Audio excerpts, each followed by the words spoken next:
Make your day richer than it was before. Got some good times knocking upon your front door.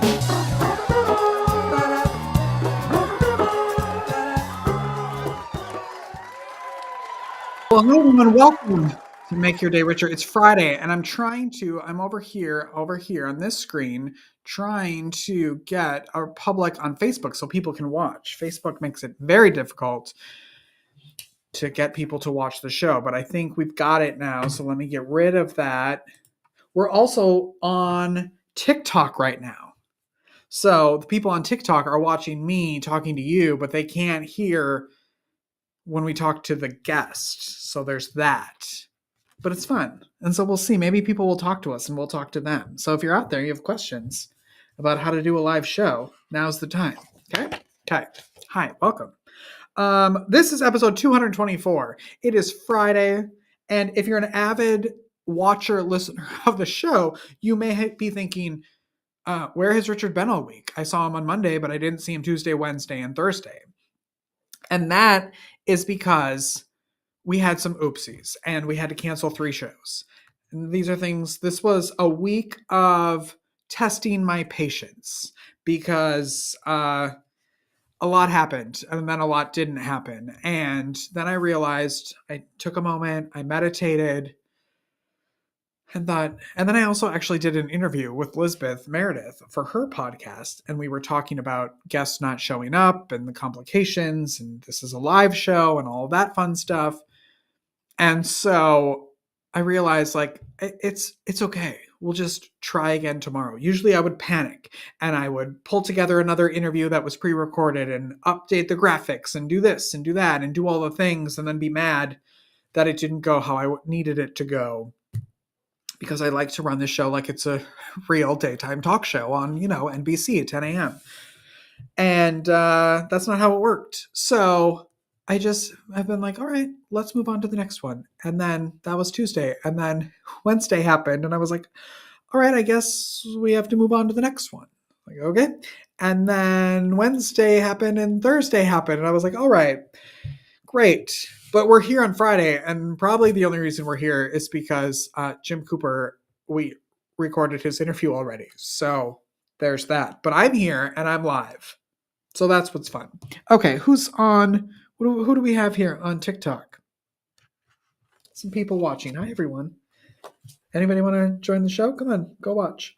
Or have questions about doing a live streamed podcast? Let me know. What do I have to tell you? What do I have to tell you? Well, in 224 views, it's May. Let's see how many views we have gotten since we started this 223 episodes ago. Drum roll, please.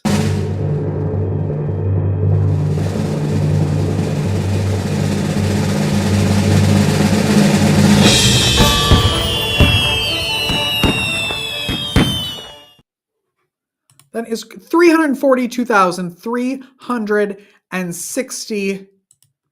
Amazing. That's amazing. Thank you so much to everybody who watches, who shares, who enjoys the show. And if you do enjoy the show and you'd like to continue to see more shows, please think about buying us a coffee at buymeacoffee.com/makeyourdayricher. It's like a donation platform. And then you help us to continue to bring amazing people every single day on the show. Does this show up when I do it? Oh, fun. I didn't know how. Hey, thanks for watching. Okay, here we go. So buy us a coffee, would you? What else do I have to tell you? Next weekend, my dad flies in on Thursday, which is very exciting. He'll be here for the weekend. Sometimes he watches this show. I don't know. He's helping my brother move today, so probably not today. But next weekend, if you are in the Waxhaw, North Carolina area, come to Kaleidoscope Fest on Saturday. There's going to be so much happening there. Live performances, a bunch of vendors, food trucks, all kinds of great, amazing stuff. And me, I'll be emceeing all day long. I hope the weather's amazing.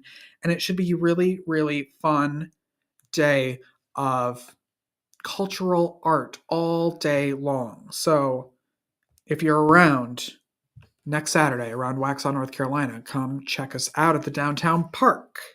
It's a beautiful park that is actually celebrating its 1 year anniversary on Saturday. So it's big deal. Big deal.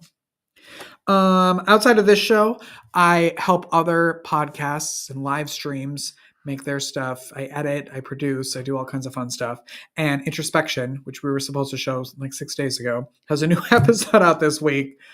And take a look at this episode. It's available wherever you get podcasts and on YouTube. Introspection, 2 N's, because Amy used to own an inn. So a little play on words. It could be a loss for a good reason, such as I got a great job across the country and I'm moving from New York to California. Well, that's a positive life transition, and yet it still gives us grief. We still grieve the relationships that we're losing or that are changing. We may grieve our home, the people that we spend a lot of time with, our neighbors. And we tell ourselves stories like in the case of moving, it could be the most exciting, wonderful move. You got a new house and it's bigger and better and the views are gorgeous. You're in the mountains or you're overlooking the ocean. And yet, what you tell yourself is that the neighbors aren't going to be as good. You're not going to make friends. Oh, we're back. I was on TikTok looking at the people. All right, that is Introspection. You can go to introspection.com, INN, introspection.com to learn more about Amy. If you'd like help through grief, she is an amazing coach. She does Reiki. She does all kinds of things. And if you need help with your podcast, your live stream, send us an email at makeyourdayricher@gmail.com. And I'd love to help you bring your idea to life. Okay? We have a great show. I think I've talked enough. Let me see if I have anything to tell you. No. So let's go. Today we have a guest who has navigated a deeply personal journey and turned his experience into a valuable resource for others. Jim Cooper became a caregiver when his wife Sally was diagnosed with cancer in 2014, and he started journaling his thoughts from day one. That journaling eventually became his new book, The Not So Little Book of Cancer Caregiving. It's a funny, heartfelt, and uniquely useful tool for anyone on a caregiver odyssey, cancer or not. Caregivers, hardest job in the world. So please welcome Jim Cooper. Jim, thank you so much for being here. Oh, thanks for having me. It's an honor to be here. Well, I can't thank you enough for this book. I have said this a million times on this show and in other shows I've done, that being a caregiver is one of the toughest, worst things you can be. And you thankfully have written a book about it. It's called The Not So Little Book of Cancer Caregiving. And you caregivers just don't get enough help, acknowledgement, how tough that is. And that's the whole point of writing the book, is when I went through this, there wasn't much out there in terms of caregiver information, and the medical community was just starting to pick up on the fact that, hey, caregivers go through as much strain and hardship as the patients do, although in different things, but still the wear and tear on the caregiver is significant.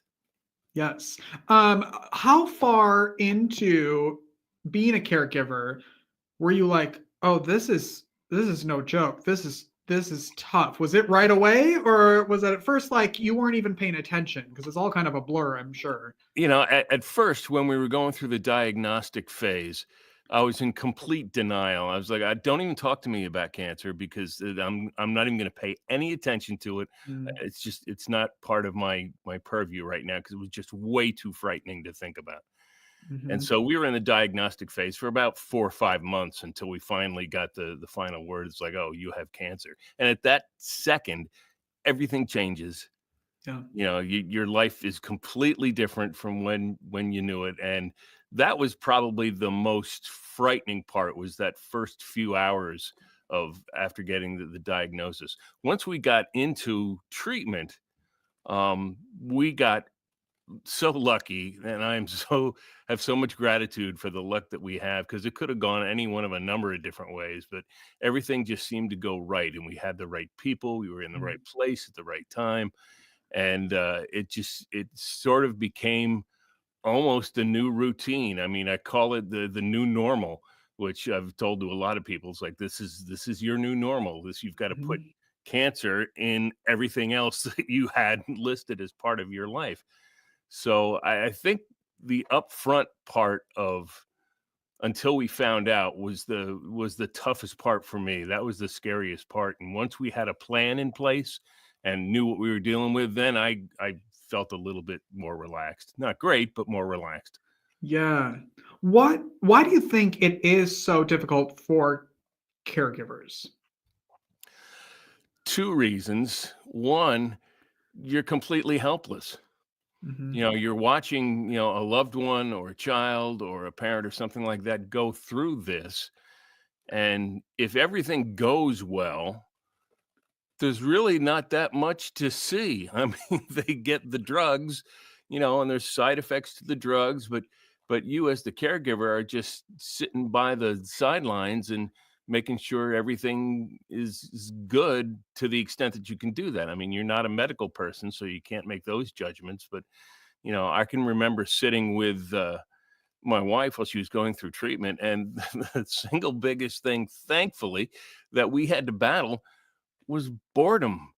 I mean, Mhm. it was just like, okay, what's next going on? And like I said, we got very lucky. That certainly isn't the Uh, case for everybody. Some people have horrific journeys they go through, and so it's kind of to them that I wanted to write this, because even though I felt our experience was good, I know, because I've witnessed it through other people I met at the hospital, that their caregiver journeys were a lot tougher than what we were going through. yeah, I used to work for a arts and health nonprofit, and we would go into hospitals and work with the adult. A lot of them were long-term cancer patients, and do art and music and writing and Right. all that stuff. And the caregivers were also invited to do everything. The staff, it takes a toll on everybody involved in the situation. And that was one of the cool things that we experienced where we were. We were at Sloan Kettering in New York, and they had a floor that was designated pretty much to a recreation area.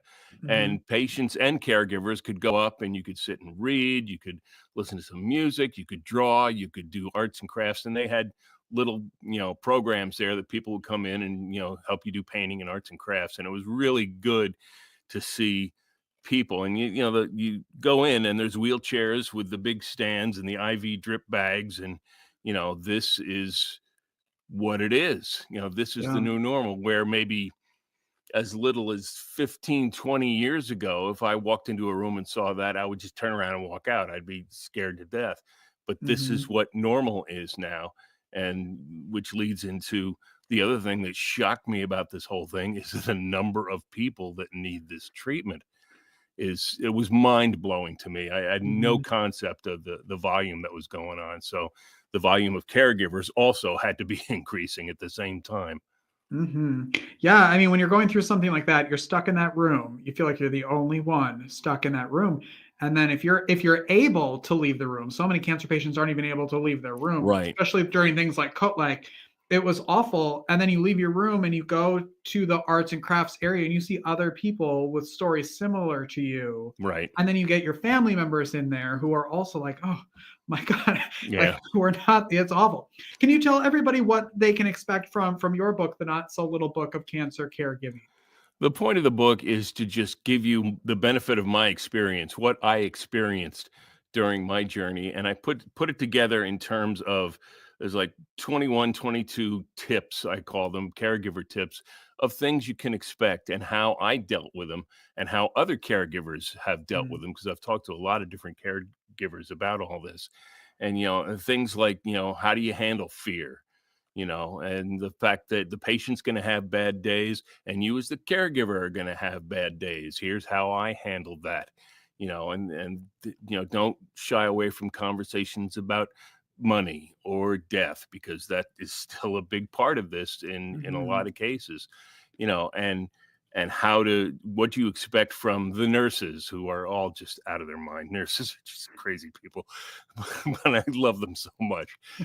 So that type of thing that I experienced, and how to deal with, you know, as you walk around and see other patients that are much worse off than you are, and having that feeling of gratitude stay with you, because it could always be worse. No matter how bad it gets, it could always be worse. And I just want to give people some hope and some clarity as to that what they're going through is absolutely normal, and they're Mhm. not alone in the world. They can rely on other people. Yeah, and to say that just because, hopefully if it's not as bad as someone else, that it's still everyone's hell is hot, right? Like, Right. and that you should leave room for yourself to be upset about it and have all the feelings about it, even if it's not as bad as someone else. And 'Cause I that's think people that's get in that mindset too, right? right. That's probably the biggest piece, is that you really have to learn to take care of yourself. Because if you don't take Mhm. care of yourself and you get sick, then we're really in a problem Then here, what? because you've got the patient going here and you're sick. It's not a good thing. So Yeah. things like, getting enough sleep, which is a big joke, and I know that, but it's just getting enough sleep, eating the right foods, taking breaks. You've got Mhm. to take breaks. I mean, you just can't. And that didn't occur to me till well into my experience. We were at a treatment, and my wife's uncle showed up at the hospital to visit her, because all her treatments were inpatient for about 4 or 5 days. And he said, "Come on, you need a break, and I'll take you out to lunch." And I'm like, "Break? What the Yeah. hell is he talking about? Break?"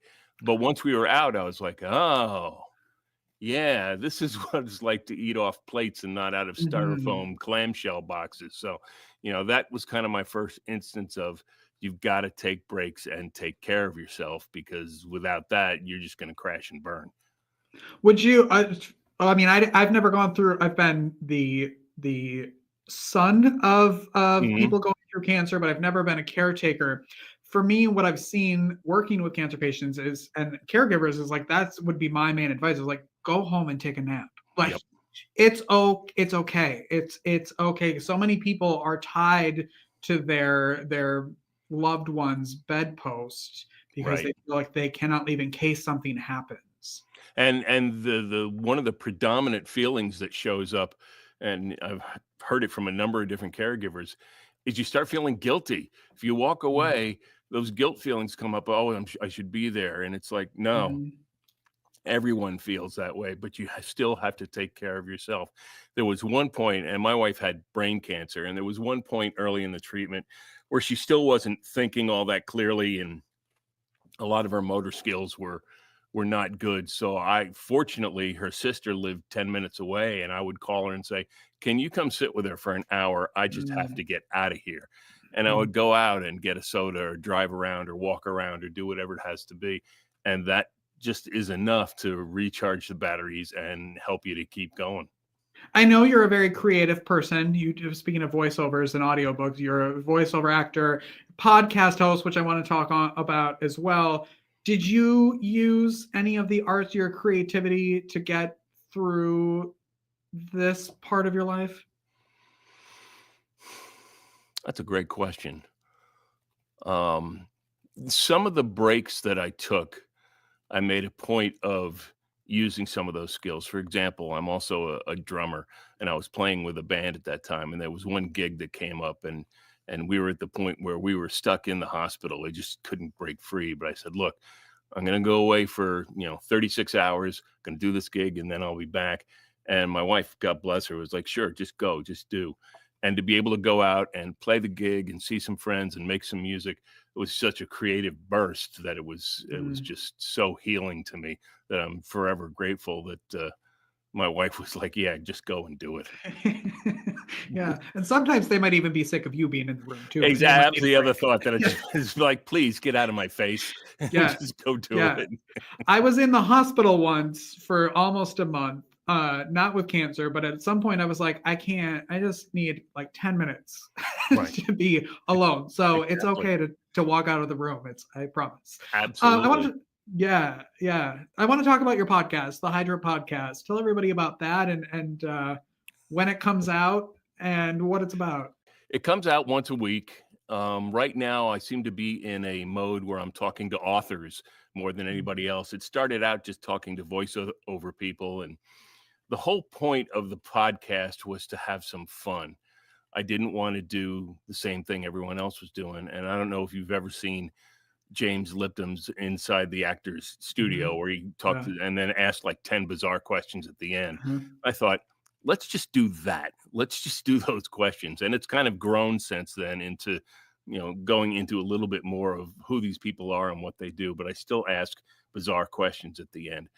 And, it helps the people I talk to promote whatever they're promoting. In this case, a lot of books, a lot of authors. And it also, we have a lot of fun doing it.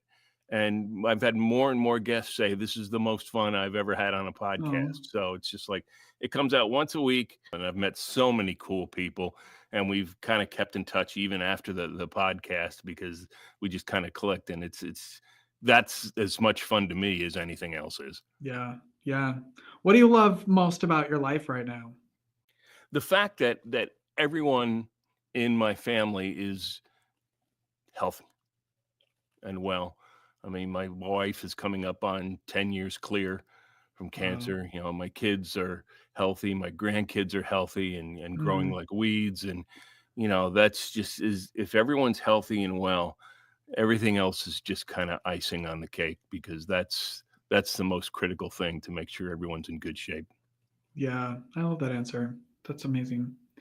What is the best way that people can connect with you and follow you and support you? JimCooperVO.com. And there's all sorts I have demos there and all sorts of things there. And I've done a lot of audiobooks, so that's all there as well. So, did you do the audio for your book? Yes. Okay, good. Of course. Kind of a dumb question, but you just never know. Yeah, no, especially with nonfiction books, the author should be doing it, because they are the voice of the book. So it made sense to me. Good. Well, thank you for coming on and sharing your story, for making this book, for publishing the book. I mean, it's just such a great resource. Well, I appreciate the opportunity and the support on this, because it's a project of love, and everyone that I've talked to that's read it is just over the moon with it, and people that have gone through this and read it after they have gone through it said, I wish I would have had this when I was going through it. So I know it's making an impact, which is the whole point of doing it. So I'm really happy about that. Oh, you should be so proud. I'm sure you are, but you should be, because it's amazing. It's called The Not So Little Book of Cancer Caregiving. This is Jim Cooper, everyone. We're going to take a break, and we'll be right back after this. Don't go away.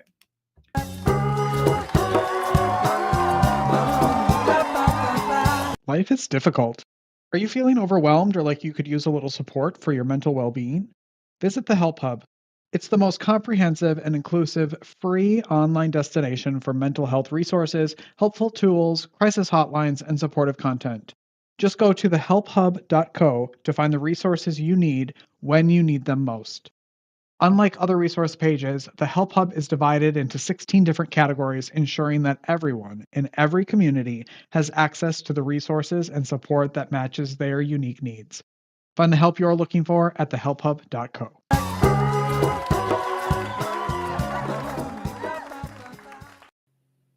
Well, hi everyone, we're back. Thanks for watching. I hope you had a great day, or I hope you have a great day. Go make your day richer. Go make somebody else's day richer. You've made mine by watching this show, and I love you for it. Now's a good time to just share the show. Wherever you're watching, wherever you're listening, share it and be like, great episode. I need to get this book, and you should too. Listen to Jim. He's great advice. And get us to our next, get us to 343,000 views by Monday. Have a great weekend. Bye to all my friends on TikTok. Let's take the word. Oh, someone's challenging me with words. Okay. I'm going to go play on TikTok now. So find us over there as well. I'm going to go now. Have a great Friday. Have a great weekend. I love you all. See you later. Bye-bye.